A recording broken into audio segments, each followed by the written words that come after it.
السلام علیکم پیارے ساتھیوں، کیا حال ہیں آپ سب کے؟ مجھے امید ہے کہ آپ سب لوگ بالکل خیریت سے ہوں گے۔ پیارے ساتھیوں، اس سے پچھلی ویڈیو میں ہم نے حضرت خدیجۃ الکبریٰ کی زندگی کے کچھ ابتدائی حالات بیان کیے تھے، اور آج کی ویڈیو بھی اسی سلسلے کا اگلا حصہ ہے۔ پہلی وحی کے موقع پر جب نبی پاک صلی اللہ علیہ وآلہ وسلم غار حرا سے گھر تشریف لائے اور حضرت خدیجہ کو تمام احوال بیان کیا، تو اس کے بعد حضرت خدیجہ نبی پاک صلی اللہ علیہ وآلہ وسلم کو اپنے چچا زاد بھائی ورقہ بن نوفل کے پاس لے گئیں اور ورقہ بن نوفل کو پورا واقعہ بیان کیا۔ ورقہ بن نوفل پورا واقعہ سن کر بڑے یقین کے ساتھ بولے کہ یہ وہی فرشتہ ہے جو موسیٰ علیہ السلام پر بھی اترا کرتا تھا۔ کاش میں اس زمانے تک زندہ رہتا جب آپ کو وطن سے نکالا جائے گا۔ اگر میں آپ کا وہ زمانہ پا لوں تو میں ضرور آپ کی مدد کروں گا۔ پیارے ساتھیوں، اللہ کے حکم سے جب حضور نبی کریم صلی اللہ علیہ وآلہ وسلم نے نبوت کا اعلان فرمایا تو حضرت خدیجہ نے سب سے پہلے آپ کا پیغام قبول فرمایا اور آپ پر ایمان لے آئیں۔ مردوں، عورتوں اور بچوں سبھی میں سے آپ رضی اللہ تعالیٰ عنہ نے سب سے پہلے اسلام قبول فرمایا۔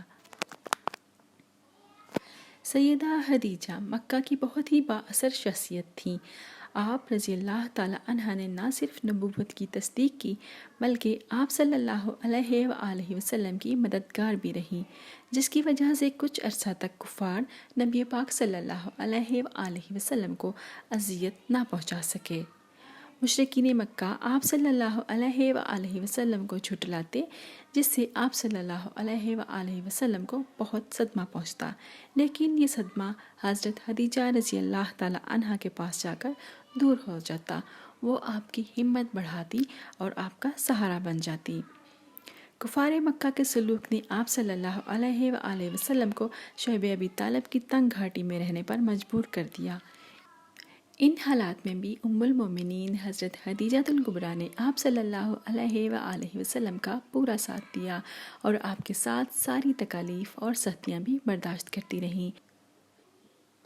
ان حالات میں حضرت خدیجۃ الکبریٰ کے اثر و رسوخ کی وجہ سے کبھی کبھار کھانا پہنچ جاتا تھا۔ پیارے دوستو، آخر کار 3 سال بعد 10 نبوی کو ان تکالیف کا خاتمہ ہوا، یعنی ہجرت سے 3 سال پہلے وہاں سے نکلے۔ نبی کریم صلی اللہ علیہ وآلہ وسلم کے ساتھ حضرت خدیجہ رضی اللہ تعالیٰ عنہا نے بھی سخت تکلیف دہ ماحول سے نجات پائی، لیکن مسلسل تکالیف کی وجہ سے ان کی صحت بہت زیادہ خراب ہو چکی تھی۔ آخر کار رمضان 10 نبوی میں ام المومنین اس دنیا سے انتقال فرما گئیں۔ انا للہ و انا الیہ راجعون۔ وفات کے وقت آپ کی عمر 64 سال 6 ماہ تھی۔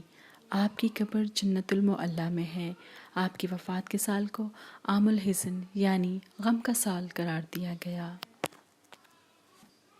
بخاری اور مسلم کی ایک حدیث ہے کہ جبرائیل علیہ السلام نے نبی صلی اللہ علیہ وآلہ وسلم سے عرض کیا کہ سیدہ خدیجہ رضی اللہ تعالیٰ عنہا آپ کے لیے ایک برتن میں کھانے کی کوئی چیز لا رہی ہیں، جب وہ آئیں تو اللہ تعالیٰ کا اور میرا سلام دیجیے گا۔